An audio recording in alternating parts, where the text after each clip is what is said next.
Once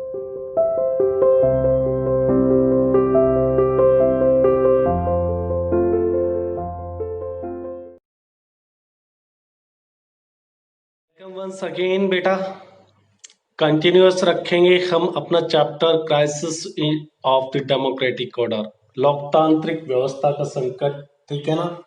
इसी chapter के अंदर जो आज हम बात करने वाले हैं वो होगा आपातकाल के बाद की राजनीति, politics after the emergency. Bharat के अंदर एक 26 जून 1975 को आपातकाल की स्थिति लगाई गई।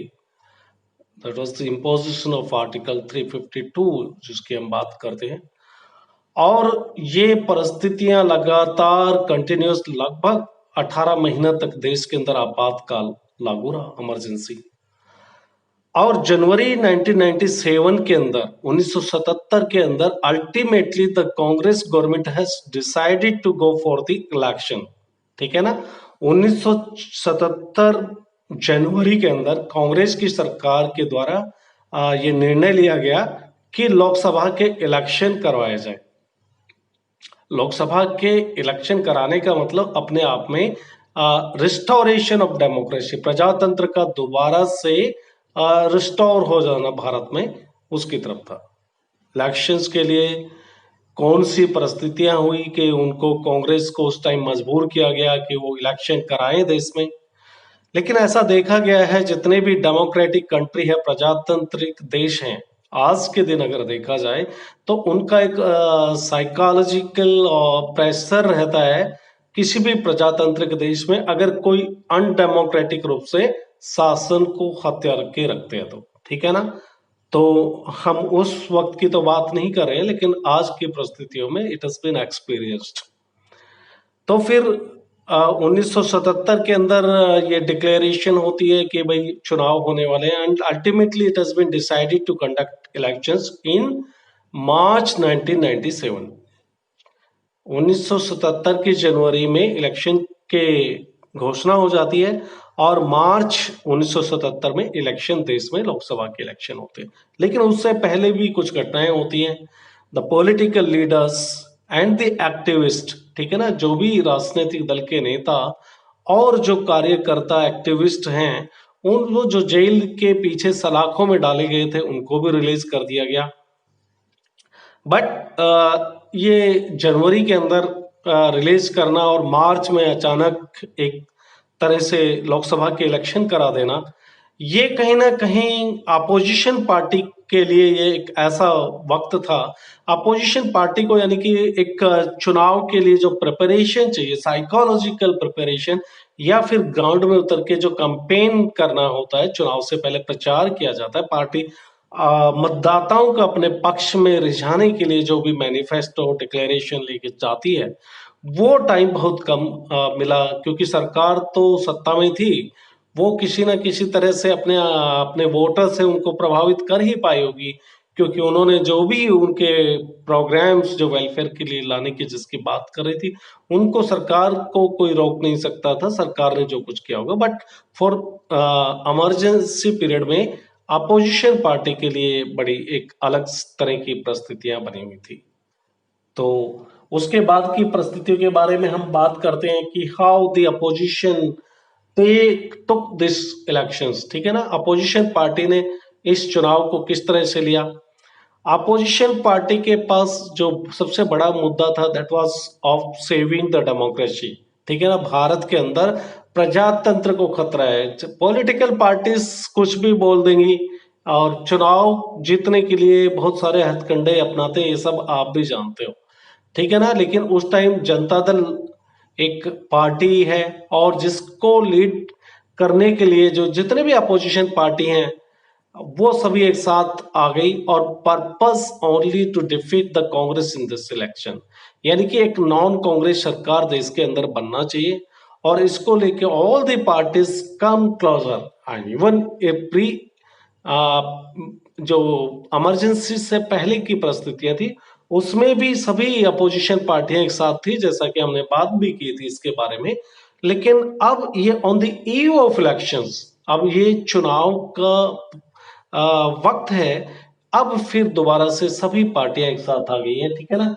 और तो अब उन्होंने क्या है, जो हम लोगों ने क्या लेसन सीखा इससे, ठीक है ना, उसके बारे में भी बात करना चाहिए कि जो इम्पोजिशन ऑफ इमरजेंसी भारत देश के अंदर जो आपातकाल लगाया गया, तो इस इलेक्शन के परिणाम ने अपने आप में एक साबित कर दिया कि एंटी डेमोक्रेटिक जो तरीका देश में अपना के प्रजातंत्र को एक तरफ रख के, bye setting the aside the democracy, और कोई दूसरा तरीके से अगर आप शासन करने की सोचोगे, तो बेटा जो देश की जनता है, the voters will severely punish that party, and it has happened in that case also, ठीक है ना। यहां पर भी जो 1977 के लोकसभा के जो रिजल्ट, जिसके बारे में हम लास्ट में बात करेंगे, जो परिणाम आए, उसमें यही हुआ, कांग्रेस ने जो एंटी डेमोक्रेटिक तरीका अपनाया, आपातकाल लगाई, ठीक है ना, और उसका परिणाम ये हुआ कि कांग्रेस को एक, कह सकते हो अपने आप में इतिहास में एक बड़ी हार, तब तक जितने भी चुनाव हुए थे, हम बात करें 1952 से लेके और ये 1977 का चुनाव, इवन इनफैक्ट जो उससे 1967 के चुनाव की बात करें, उसमें भी कांग्रेस की परिस्थितियां खराब थी, लेकिन कांग्रेस जैसे तैसे करके लोकसभा के अंदर उनके पास बहुमत था। लेकिन ये जो चुनाव थे, ये कांग्रेस के लिए एक सत्ता से दूर कांग्रेस चली गई, और ये जनता की तरफ से एक अपना मैंडेट था, जो डेमोक्रेसी को उखाड़ने की कोशिश करते हैं उनके खिलाफ, ठीक है ना। तो ये बात हुई, अपने anti democratic government severely punish करती है हमारे देश की जनता। और ये जो चुनाव है 1977 का जो इलेक्शन है, लोकसभा के election, it has been seen as a referendum, ठीक है ना, इसको एक रेफरेंडम के तौर पे देखा गया, एक जनमत संग्रह के तौर पे देखा गया कि it was the referendum against the Congress party and the rule of the Congress party, you can say. कैसे? क्योंकि जो भी ज्यादतियां, जो भी इस चुनाव से पहले आपातकाल की परिस्थितियों में कांग्रेस की तरफ से जो भी तरीके अपनाए गए, वो उनके खिलाफ एक ये मैंडेट बताया गया कि वो सब ज्यादतियों का परिणाम रहा, जिसके कारण कांग्रेस को हार देखना पड़ा। और ये जो एक्सपीरियंस है 1975 जून से लेके जनवरी 1977, इसको हम ऐसे देख सकते हैं कि this has strengthen the democracy of India, ठीक है ना। इसको आप ऐसे ना देखो कि देश के अंदर कोशिश की गई प्रजातंत्र को खत्म करने की, बट इसने इसके अपोजिट स्ट्रेंथन किया, देश के अंदर प्रजातंत्र को और शक्तिशाली बनाया। कैसे? क्योंकि उसके बाद के जो चुनाव हुए, और इस पीरियड में 1975 से जून के पीरियड से लेकर जनवरी 1977 तक जो ज्यादतियां की गई, वो अनडेमोक्रेटिक था, लेकिन इसका परिणाम उस पार्टी को भुगतना लगा।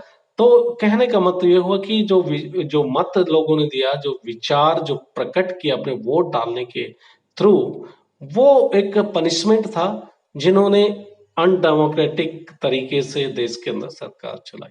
ये तो आपको समझ में आ गया कि आपातकाल के बाद की राजनीति के बारे में हमने बात की, किस तरह से 26 जून को देश में आपातकाल लगाया, और उसके बाद की जो एक्सेस अत्याचार जो हुए कांग्रेस के पीरियड में, उनके परिणाम स्वरूप जो 1977 के जो चुनाव के परिणाम है, वो बहुत अच्छा कांग्रेस के लिए नहीं रहता है, ठीक है बेटा। अब हम बात करते हैं लोकसभा के चुनाव 1977 में होते हैं, और इस चुनाव के अंदर मैं जैसे कि पहले ही बता सकता हूं, जो लीडर्स है, political leaders, they were released from the jail, और एंड द पॉलिटिकल एक्टिविस्ट हैं, उनको भी जेल से रिहा कर दिया गया, and it was decided to conduct election in March 1977, ठीक है ना। और ये इलेक्शन हुए, और लीडर्स एक्टिविस्ट रिलीज हो गए, और प्री इमरजेंसी पीरियड में भी मेजर अपोजिशन पार्टी, जितनी भी बड़ी पार्टियां थी, राजनीतिक दल थे, वो आपातकाल से पहले भी एक साथ में थे, और अब तो इलेक्शन का वक्त आ गया है, तो वो सारी की सारी एक साथ में आ गई, and the primary purpose of all the party to defeat the Congress in the coming election। ठीक है ना, उन सबका मकसद ये था कि नॉन कांग्रेस, किसी तरह भी कांग्रेस देश के अंदर सत्ता में वापस नहीं आनी चाहिए थी। और इसको हम ये भी बात करेंगे कि ये कौन कौन सी पार्टियां थी, क्या कांग्रेस से भी कोई दल या कह सकते हो कुछ जो मेंबर्स है कांग्रेस के पार्टी के, वो कांग्रेस से अलग होकर आए, क्या उन्होंने जनता पार्टी जो एक नई पार्टी बनी, जो एक विकल्प के रूप में देश में प्रस्तुत किया गया और देश में सरकार चलाई कुछ महीनों तक जिन्होंने, तो इसमें कांग्रेस से भी कुछ राजनीतिक नेता कांग्रेस को छोड़कर बाहर आए। जो कांग्रेस की आपातकाल की परिस्थितियों में जो कांग्रेस ने जिस तरह का व्यवहार किया इंदिरा गांधी ने, उसको जो पसंद नहीं कर रहे थे, वो वहां पर अपने आप को कुंठित महसूस कर रहे थे। They left the Congress at that time and joined merge, कुछ भी कहिए, दी जनता Dal party. And Janata Dal party at that time it was led by the Janata JP Jayaprakash Narayan, the socialist leader, वो इसको लीड कर रहे थे जनता दल को। ठीक है ना। और कांग्रेस के कद्दावर नेता जो मुख्यमंत्री रह चुके थे, हम बात कर रहे हैं मोरारजी देसाई के, जो मुंबई के मुख्यमंत्री रहे थे जब गुजरात और महाराष्ट्र एक थे उस पीरियड में। और इंदिरा गांधी के कार्यकाल में जब इंदिरा गांधी पहली बार प्रधानमंत्री बने, and he was at that time deputy prime minister and the finance minister, तो वो भी कांग्रेस से छोड़कर अब जनता दल में आ चुके थे। बाबू जगजीवन राम की बात करें, he was the defence minister while the Indira Gandhi was prime minister. ठीक है ना। 1971 के अंदर जो पाकिस्तान के साथ युद्ध हुआ उस टाइम में he was the defence minister and he has also left the Congress and उन्होंने ही फॉर्म्ड अ न्यू पार्टी, जिसको क्या कहा गया, उनके द्वारा एक अलग से पार्टी बनाई गई जगजीवन राम, कांग्रेस फॉर डेमोक्रेसी। ठीक है ना। ये एक पार्टी कांग्रेस से निकल कर आए और इन्होंने एक कांग्रेस फॉर डेमोक्रेसी नाम से, यानी कि इनका कहने का मतलब कि कांग्रेस के अंदर प्रजातंत्र खत्म हो चुका था and he formed a new party Congress for democracy. Right, सभी पार्टियां एक साथ आ गए, बाबू जगजीवन राम अलग हो चुके हैं। बाबू जगजीवन राम की अगर हम बात करें तो सुमित बात करें तो उनकी बिटिया लोकसभा की स्पीकर रह चुकी है कांग्रेस के कार्यकाल में। जब भी मनमोहन सिंह देश के प्रधानमंत्री थे, तो उनका नाम क्या है आप मुझे बता सकते हैं। फिर इसके बाद में होता है जनता पार्टी अपनी तरफ से कंपेन करती है, धुआंधार एक प्रचार होता है और प्रचार के अंदर जो मुख्य मुद्दे किसी तरह से भी वोटर्स को अपनी तरफ करना होता है। ठीक है ना। और यही जनता दल पार्टी की तरफ से किया गया। Main focus was on the non democratic character of the ruling party, कि उस पीरियड में जो नॉन डेमोक्रेटिक कैरेक्टर जो अपनाया रूलिंग पार्टी ने, हम बात कर रहे हैं कांग्रेस की, उस को प्रचार का एक मुद्दा बनाकर कांग्रेस पार्टी, ये जनता दल पार्टी ने उस चुनाव को लड़ा। और खाली उसको नॉन डेमोक्रेटिक मुद्दे को ही नहीं, जो वेरियस एक्सेस, जो बहुत सारी ज्यादतियां हुई उस पीरियड में, उनको उन्होंने काफी बखूबी से जो जनता के सामने रखा। ठीक है ना। और जो हजारों लोग जिनको अरेस्ट किया गया था, और या फिर हाँ सेंसरशिप न्यूज़पेपर के ऊपर उस टाइम में जो प्रतिबंध लगाए गए थे, इनके बारे में जनता के सामने इन मुद्दों को लेकर जनता दल, जनता पार्टी आप कह सकते हो, वो पार्टी जनता के बीच में गई और इन मुद्दों को उन्होंने बखूबी भुनवाया। और Jayaprakash Narayan became the popular symbol of the restoration of the democracy। उस टाइम जयप्रकाश नारायण के काफी सितारे जो है आप कह सकते हो चमक रहे थे। ठीक है ना। और इंदिरा गांधी के सितारे गर्दिश में जाने की तरफ थे। ठीक है ना। इंदिरा गांधी अर्श से फर्श की तरफ आ रही थी, जयप्रकाश नारायण फर्श से अर्श की तरफ जा रहे थे। ये वो पीरियड था।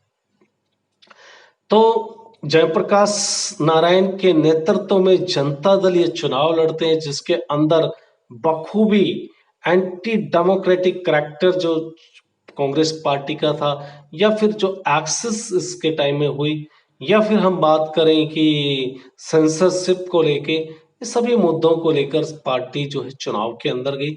और चुनाव के परिणाम form Janata Dal, formation of Janata Dal, उसमें सारे जनता दल की अगर बात करें तो जनता दल नॉन कांग्रेस सभी पार्टियों को अपने साथ में ले लिया था, ठीक है ना, कांग्रेस को छोड़ के। एंड प्राइमरी पर्पस क्या था कि सभी पार्टियां एक कह सकते हो कि एक मंच के ऊपर, एक प्लेटफॉर्म के ऊपर आने का only and only purpose was to defeat the Congress, ठीक है ना, इस मुकाबले से कांग्रेस को बाहर करना और देश के अंदर जनता दल की सरकार बनाना, और सभी अपोजिशन पार्टीज के लिए एक मत भी थी, right.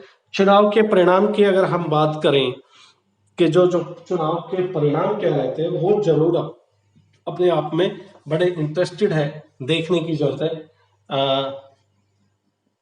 This was the first defeat of the Congress. Lok Sabha के चुनाव के पॉइंट ऑफ व्यू से, लोकसभा के चुनाव को अगर कंटेक्स्ट में रख के, संदर्भ में रखकर अगर हम बात करें, तो ये पहली ऐतिहासिक हार कांग्रेस के लिए, ठीक है ना। कांग्रेस को इतना बड़ा झटका पहले कभी नहीं लगा था। 1977 के चुनाव में जो कांग्रेस की हार हुई, उतनी बड़ी हार कभी हुई नहीं थी। 154 सीटें उनको, मात्र 154 सीटें मिली, and that was the 35% vote of the total turnout, ठीक है ना। जो वे वोट गिरे उसके 35%, इससे पहले के चुनाव में 45 से 48% के लगभग वोट का टर्नआउट कांग्रेस के फेवर में रहता था। तो ये तो रहा कांग्रेस के बारे में। अब हम बात कर लेते हैं जनता दल के बारे में, भी बात करना यहाँ पे जरूरी है। जनता Dal party with its allies, Janata Dal अपने गठबंधन के साथियों के साथ में बहुमत, एक लैंडस्लाइड विक्ट्री अपने आप में 330 सीट्स, 330 सीट, जस्ट इमेजिन, 330 सीटों के साथ, लोकसभा की सीटों के साथ सबसे बड़ा दल, बड़ा गठबंधन उभर के, सबसे बड़ा तो क्या कांग्रेस, और तो कुछ था ही नहीं, ठीक है ना। 330 आउट ऑफ 542 सीटों के साथ में ये सरकार बनाने के लिए तैयार हो जाती है। अब हम स्टेट वाइज थोड़ा सा बात कर लेते कि स्टेट के अंदर क्या परिस्थितियां थी। स्टेट के अंदर जो राज्य वार अगर देखें, इसका वोट किस तरह से फॉर्मलाइज हुआ, वोट मत किस तरफ वोटर्स गए, तो अगर पंजाब की बात करें, या फिर पंजाब के बाद में हरियाणा, हरियाणा के बाद दिल्ली, फिर मतलब आप पूर्व की तरफ चलिए, फिर उसके बाद में उत्तर प्रदेश, उत्तर प्रदेश के बाद बिहार, ये सारे स्टेट, पंजाब से लेकर और बिहार तक जो मैंने सभी राज्य गिनवाए, यहाँ पर कांग्रेस को एक सीट, लोकसभा की एक सीट नहीं मिली। अपने आप में ये काफी बड़ा एक अर्थक्वेक, राजनीतिक भूकंप कांग्रेस पार्टी के लिए। और मध्य प्रदेश और राजस्थान के अंदर एक एक seat Congress, however been able to manage, एक सीट पूरे बड़े बड़े राज्यों में मिलना कांग्रेस के लिए अपने आप में एक आत्महत्या जैसा कह सकते हो। तो ये सब परिणाम किसके खिलाफ जा रहे हैं? कांग्रेस की आपातकाल की परिस्थितियों के खिलाफ, जो कांग्रेस ने आपातकाल में। फिर अगर दूसरे, ये तो हमने बात की नॉर्थ में।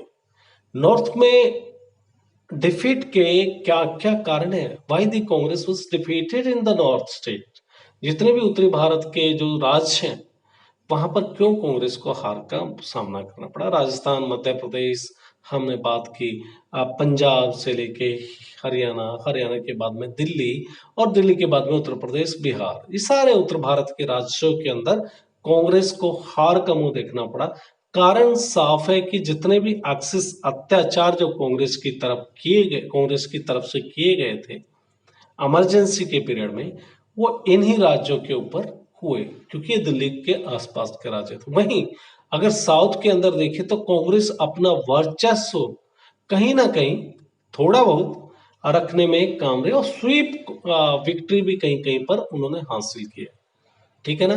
तो वहीं उत्तर प्रदेश उत्तर भारत के उत्तर के राज्यों में कांग्रेस को हार का मुंह देखना पड़ा। जब ही साउथ के अंदर देखते तो कांग्रेस उस टाइम फिर भी अपने रुतबे को कहीं ना कहीं कामयाब रखने में कामयाब हो जाती है। अगर मैं आपको एक भारत का मैप 1900 दिखा पाऊं और समझा पाऊं और आप अगर समझ पाए और अपना ध्यान आकर्षित कर पाए इसकी तरफ, तो जितना भी मैं शेडेड पार्ट दिखा रहा हूं that was of the Congress where the Congress has got the victory. चाहे बात करें जम्मू एंड कश्मीर से लेके साउथ के राज्य, पार्ट ऑफ द महाराष्ट्र और Karnataka and of course in Andhra Pradesh. आज तो वहाँ आंध्र प्रदेश में तेलंगाना भी है, और फिर आप बात कर सकते हो आसाम के अंदर, और फिर ये सारे क्षेत्र है जहाँ पर कांग्रेस अपने आप को मैनेज कर पाए, राइट। जितना भी येलो शेडेड पार्ट है इसमें आप कांग्रेस की ये जगह देख रहे हो जहाँ पे लोकसभा के चुनाव में कांग्रेस को विजय हासिल हुई। वहीं दूसरी तरफ जो ग्रीन शेडेड पार्ट है, this is for the Janata Dal, where the Janata Dal has got landslide victory in the state. चाहे हम बात करें मध्य प्रदेश की बात कर सकते हो, उत्तर प्रदेश की बात कर सकते हो, फिर बिहार हो गया, आप हरियाणा हो गया, पंजाब हो गया, पंजाब के बाद में फिर राजस्थान, गुजरात के क्षेत्र हो गया, फिर महाराष्ट्र में कुछ क्षेत्र में कांग्रेस और जनता दल दोनों का वोट बैंक रहा। तो इस तरह से ये जो चुनाव इस बात को इंगित करते हैं, इंडिकेट करते हैं कि कांग्रेस को जो 1977 के अंदर इमरजेंसी में जो एक्सेस की उसका परिणाम उत्तर भारत के राज्यों में उनको भुगतना पड़ा। दूसरा कारण उत्तर भारत में हार का ये भी कभी कभी बोलते हैं कि जो अदर बैकवर्ड क्लासेस हैं उनको कहीं ना कहीं अपनी फोल्ड में लेने में जनता दल कामयाब रहा। अदर बैकवर्ड क्लास को उन्होंने एक आरक्षण का सपना भी दिखाया, तो ये भी कहा जा सकता है। तो ये तो सब आज हमने बात की आपातकाल के बाद की राजनीति के बारे में, और उसके परिणाम जो लोकसभा के जो चुनाव हुए उनमें क्या नतीजा रहा। इसके आगे अगर हम नेक्स्ट वाले फिर क्लास में चलेंगे और तब हम और विस्तार से बात कर पाएंगे कि emergency opposition to the emergency could keep the Janata party together only for a while. कि ये जो जनता दल की जो विक्ट्री थी इट वाज कुछ समय के लिए था। क्यों?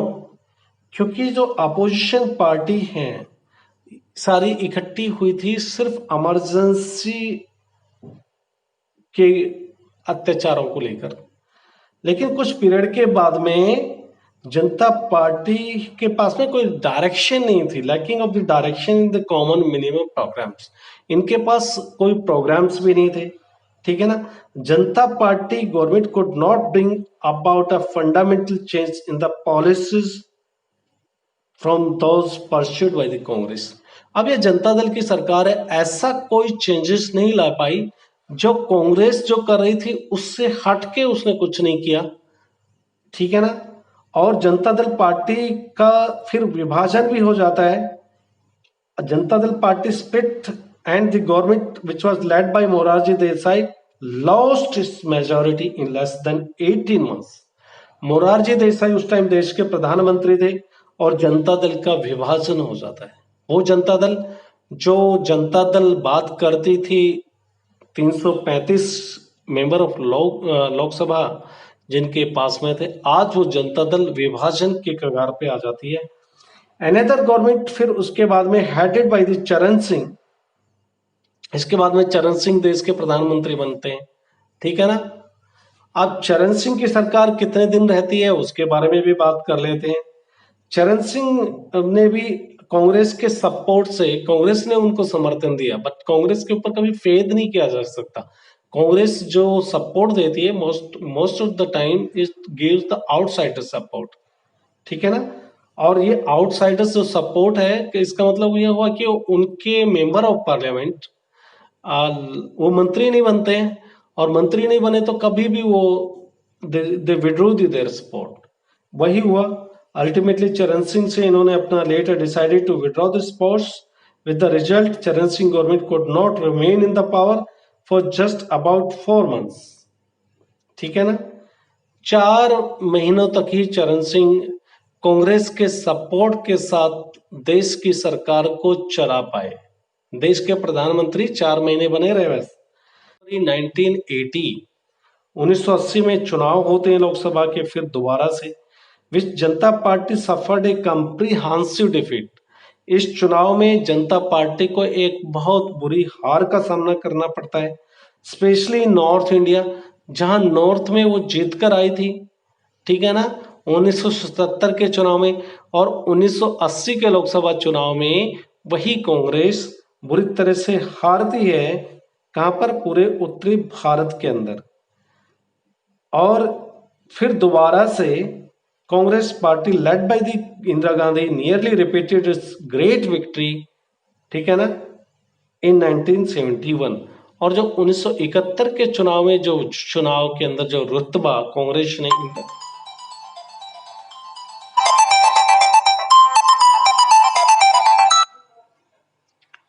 1971 के जो चुनाव में रुतबा कांग्रेस ने दिखाया था, वो दोबारा से अपने रुतबे को हासिल कर पाई 1971 के चुनाव में जो हासिल किया था, और 353 सीटें ये 1977 के चुनाव में भी हासिल कर लेती है। Another lesson in the democratic politics government that are seen to be unstable। अब इससे एक लेसन तो जरूर सीखा जा सकता है, that the government which are seen to be unstable, जो सरकारें देखने में अनस्टेबल लगती हैं, उन they are severely punished by the voters. ठीक है ना, यानी कि जो सरकारें जिनके पास कोई प्रोग्राम्स नहीं है, जिनके पास फुल मेजोरिटी नहीं है, खुद विभाजन हो जाता है पार्टी के अंदर, और कोई एक डायरेक्टिव लीडर नहीं है, ऐसी पार्टियों को भी जनता पसंद नहीं करती है। ऐसी अनस्टेबल गवर्नमेंट ज्यादा दिन तक नहीं देश में चल पाती है। तो आज के लिए बस इतना ही, फिर दोबारा मुलाकात होगी आगे के चैप्टर के इस टॉपिक को पूरा करने के लिए। तब तक के लिए goodbye, stay home, stay safe, जब तक कि स्कूल ना खुले, और जल्दी ही हम उम्मीद करते हैं आपके स्कूल खुल जाए। Good bye.